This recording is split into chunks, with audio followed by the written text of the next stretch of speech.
Hello दोस्तों, स्वागत है आप सभी का। आज का जो ये कुंडली विश्लेषण रहने वाला है, ये किसी का कोई ऐसा पर्सनल सवाल तो नहीं था, लेकिन बहुत सारे लोगों के मनों में एक प्रश्न बरकरार रहता है। वो ये कि एक प्रारब्ध क्या चीज़ होगी और दूसरा कि साझेदारियाँ किस तरीके से कार्य करती हुई नजर आएंगी। कई बार हम ऐसे भी लाइफ स्टाइल्स को देखते हैं जहाँ पे व्यक्ति का अपना खुद का एक कोई वैल्यू नहीं है और अचानक से कोई उनके साथ जुड़ जाता है तो उन्हीं की जो वैल्यूज़ है वो बहुत हद तक बढ़ जाती है। तो किस तरीके से चीज़ें कनेक्ट होती हैं मैरिज लाइफ्स के अंदर या पार्टनरशिप्स के अंदर, किस तरीके से व्यक्ति आगे बढ़ता है या पीछे आता है, इन चीज़ों के भी सवालों के जवाब जो हैं उसको आज हम अपने तरफ से खोजने की कोशिश करते हैं। आपके सामने दो कुंडलियाँ हैं। ऊपर जो है वो स्त्री जातिका की कुंडली है, नीचे जो है वो पुरुष जातक की कुंडली है। ये कुंडली दो अलग अलग मतलब कि नवांश और लगन कुंडली दोनों को एक ही में डाला गया है। जो ब्लू कलर्स की चीज़ें दिखाई दे रही है वो पूरा नवांश है, जो पूरा ब्लैक दिखाई दे रहा है वो कहीं ना कहीं एक्चुअल लगन कुंडली है। अब देखिए, सबसे पहली कंडीशन इस लगन कुंडली को रीड करने की थी कि एक व्यक्ति जो है वो एक बिजनेस कर रहे हैं और अचानक से वहाँ पे कोई अप एंड डाउन आया, तो हिंट जो है ना, सॉल्यूशंस निकालने की हिंट भी चार्ट के अंदर से ही निकल के आएगी। देखिए, सबसे पहली कंडीशन लगन कुंडली पे फोकस कीजिए।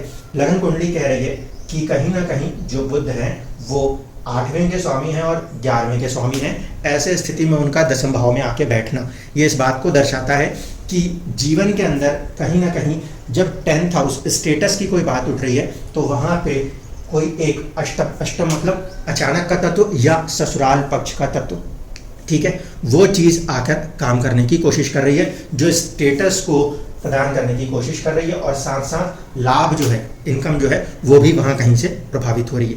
नंबर 1, अगर 10th हाउस में 8th हाउस का लॉर्ड आके बैठा है, इसका मतलब है कि व्यक्ति के जीवन में उसका स्टेटस का संबंध कहीं ना कहीं उसके वैवाहिक जीवन, उसके पार्टनर के साथ आके जुड़ा हुआ है। इवन दो कि वो 7th हाउस लॉर्ड नहीं है, लेकिन समझने की बात है क्योंकि अष्टम जो है अचानक के तत्व दिखाता है तो वो हमारे लिए हमारा ससुराल पक्ष होता है।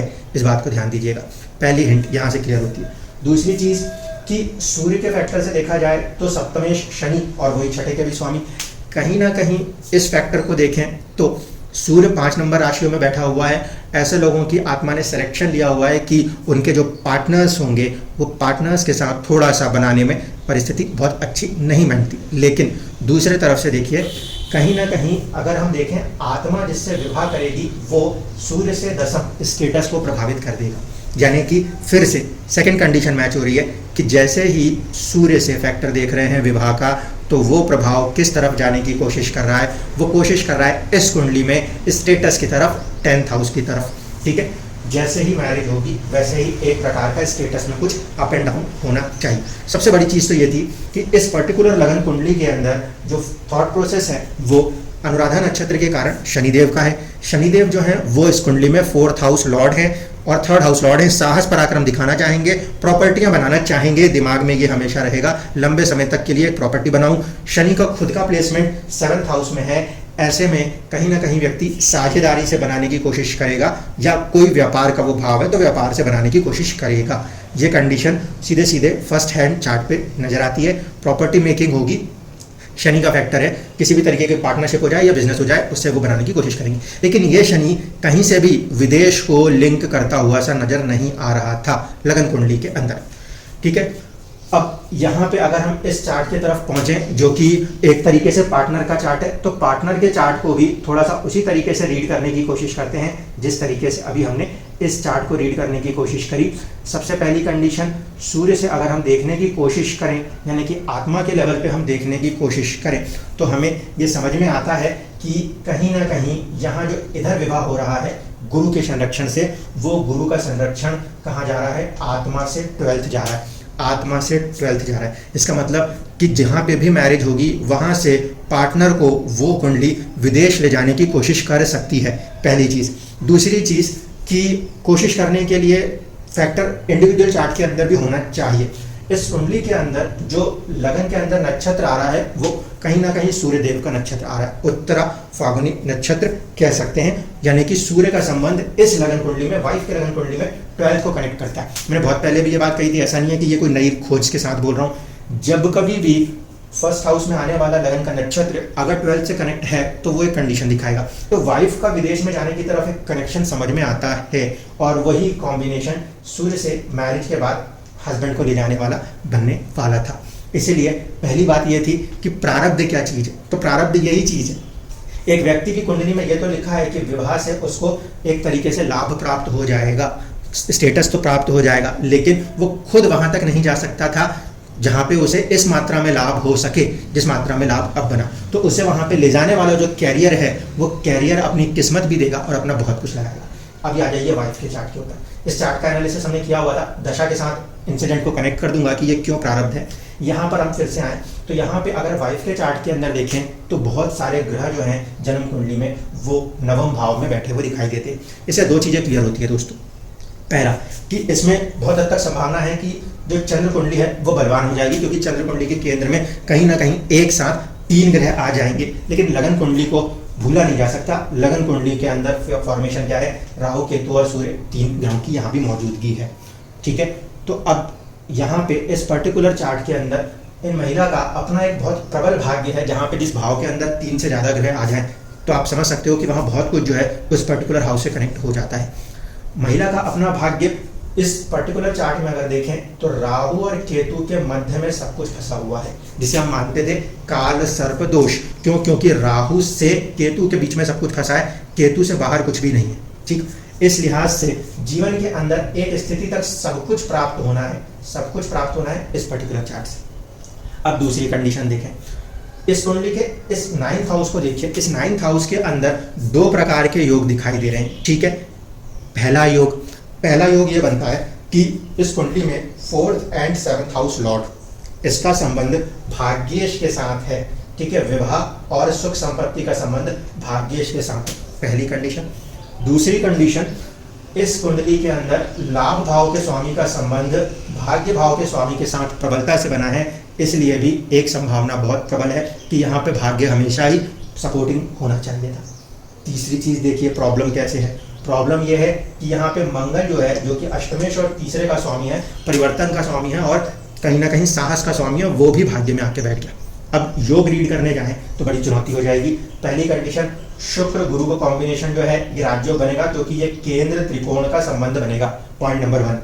पॉइंट नंबर 2, गुरु और चंद्रमा का जो योग होगा वो गज केसरी बनेगा। गज केसरी के अंदर यहाँ पे बहुत ज्यादा कोई रिजल्ट की उम्मीद नहीं की जा सकती, लेकिन सूर्य कुंडली से वो गज केसरी का जो फॉर्मेशन है वो भोग के लिए धन प्रदान कर रहा है via husband. 7th and 2nd को कनेक्ट कर रहा है सूर्य कुंडली से, तो वो इस तरीके से काम करेगा।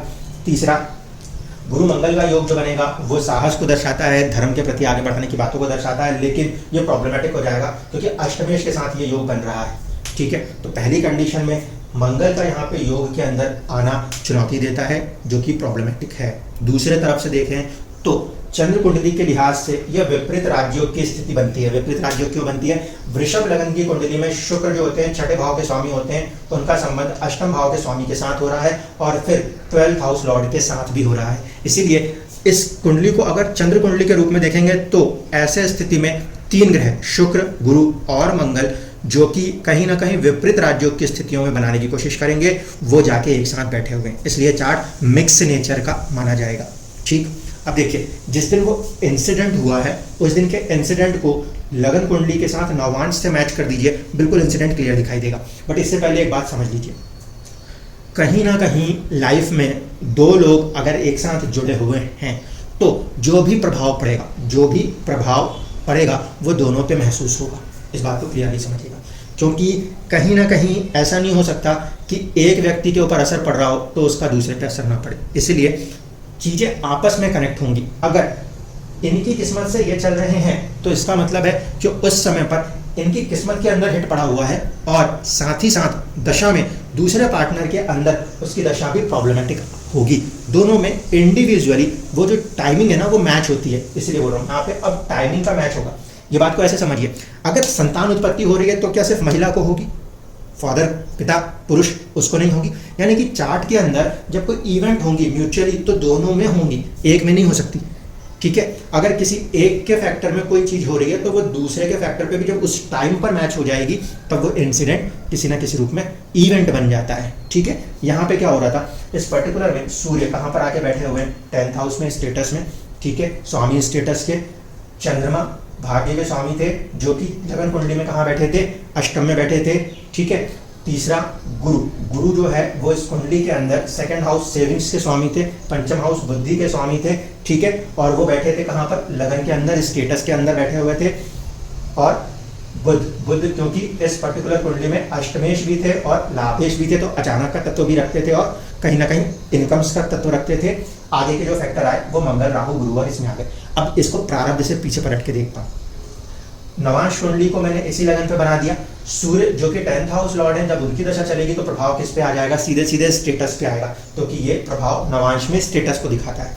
दूसरी तरफ चंद्रमा, चंद्रमा की दशा चलेगी तो वो भाग्येश है, लेकिन कहाँ गया, प्रॉपर्टियों को उड़ा देगा वो। ठीक है, यहाँ पे ये भाग्येश प्रॉपर्टी क्योंकि अष्टम से चल रहा है अचानक से, और ये प्रभाव कहाँ पे कर रहा है, ये प्रभाव कर रहा है सीधे सीधे आपके 4th हाउस के ऊपर, चंद्रमा की दशा। देन जुपिटर, जुपिटर की दशा इवन लगन कुंडली में 1st हाउस को प्रभावित कर रही थी, बट वो किस तरफ जाके अपने आप को हिट कर रही है, वो अपने आप को हिट कर रही है 11th हाउस की तरफ, यानी कि किसी प्रकार से लाभ की स्थिति कह लीजिए या दोस्त के साथ स्थिति कह लीजिए, ये उसको प्रभावित करने की कोशिश करेगी। Bye Navamsa 11th house friend के साथ जुड़ रहा था वो प्रारब्ध। फिर बुध, बुध मंगल आ जाए या बुध राहु आ जाए, ये स्थितियां जो है इस दिन इसके साथ 4 ग्रह उस एक दिन में छोटी छोटी दशाओं में आके गए हैं। ठीक है, तो इसमें बुध कहीं ना कहीं अष्टम में बैठा हुआ है। ठीक है, बुध का अष्टम में बैठना, इसका मतलब यह था कि स्टेटस के हाउस में बैठा हुआ ग्रह अष्टम अचानक से बदलने की कोशिश करेगा, और उसमें गलती से मंगल ने और साथ दे दिया तो और ज्यादा बदलाव की स्थिति पैदा करने लग गया। ये कंडीशन इस दशा के अंदर प्रारब्ध से कैसे हम कह रहे हैं, जो लगन कुंडली में बैठा है वहां से उसको नवमांश में कन्वर्ट कर रहे हैं, तो हमें समझ में आता है स्टेटस से कहानी शुरू हुई थी, जो कि 10th हाउस है, असर 1st हाउस खुद की इमेज पर आ रहा है। चंद्रमा अष्टम से बैठा है, प्रभावित कहाँ कर रहा है, प्रॉपर्टी को प्रभावित कर रहा है। गुरु जो कि 2nd हाउस सेविंग्स का और 5th हाउस का स्वामी है, प्रभावित कहाँ पे कर रहा है, फ्रेंड के साथ कर रहा है। देन मर्क्यूरी जो कि अष्टमेश है, जो कि 10th हाउस को प्रभावित करने की कोशिश कर रहा था, वो बहुत स्ट्रांगली अष्टम को प्रभावित कर रहा है, तो ये कंडीशन बन गई।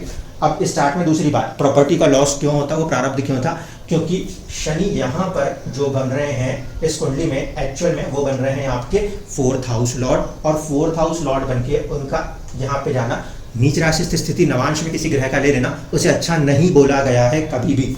यहाँ पे शुक्र लगन कुंडली में भले नीच राशि है, लेकिन शुक्र जो है वो नवांश कुंडली के अंदर साहस पराक्रम देता हुआ नजर आता है, वो ठीक हो गया।